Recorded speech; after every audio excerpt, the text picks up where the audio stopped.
changed into a baggy t-shirt and a pair of elastic-waisted pajama pants. Tomorrow, he would have to go shopping for new clothes. But what could he wear while he shopped? Was he going to turn into one of those tacky people who wore pajamas in public? The pressure in his stomach was getting worse, and the weird knot on his head was hurting where it was stretching the skin of his scalp.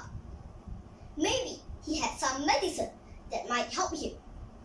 He went to the kitchen, chewed out a couple of antacid tablets, and drank a glass of water. He waited for relief. But it didn't come. Instead, the pressure increased. Even the soft t-shirt he was wearing felt irritating. He took it off and looked down at his watermelon-shaped belly. The pressure from inside was pounding. He looked at the skin of his belly. There was movement underneath. When he felt the pounding, a faint imprint of an indeterminate shape showed up on his skin.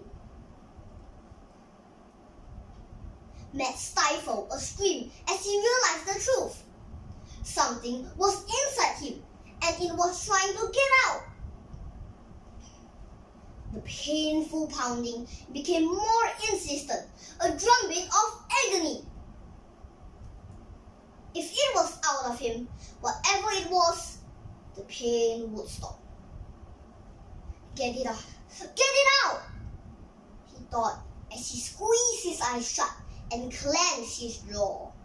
He grabbed his discarded t-shirt, beat down on the fabric just to have some kind of outlet for the pain. If he got it out, the pain would stop. But how? There was no place for it to go. Another surge of pain hit him, this one crushing. He doubled over and grabbed the kitchen counter for support. His gaze turned to the kitchen knife hanging on a magnetic strip on the wall. He could cut it up. Cutting would relieve the pressure and get whatever it was out. He would be free of whatever this burden was. He wanted to be free. He grabbed the largest, sharpest kitchen knife and lay on his back on the floor. Starting the incision was the hardest part, but the pain inside him was greater than any pain he could cause himself. He sank the knife's tip into the top of his abdomen and drew the blade downwards. Biting down on the t-shirt so the neighbors wouldn't hear him scream. There was pain, but there was also relief. The pressure stopped. The blood flowed. Matt saw emerging from the incision a long green rabbit ear. The whole rabbit emerged, wet and slimy with mucus. A perfectly formed spring trap the size of an healthy newborn. But unlike a newborn infant, the rabbit could pull itself out from the incision, land in a kneeling position, and then rise to stand.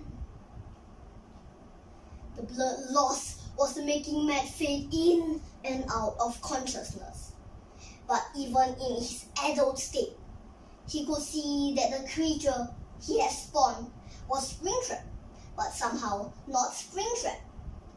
This one was realer, more organic than the one in the video game. Matt's mind drifted back to a story that his mom had read for him when he was a little, about the stuffed toy rabbit. Had wished so hard to be real that it became real. The springtrap that stood over Matt's bleeding body was not an amalgamation of code that somebody like him programmed into a computer. This springtrap was real. The green rabbit sat down on the floor beside Matt and rested Matt's head in its furry lap. It felt nice. Matt was losing so much blood. Could a person lose this much blood and still stay alive? The rabbit stroked Matt's cheek. Matt didn't know if he heard the word come out of the rabbit's mouth or if it was only in his own head. Daddy!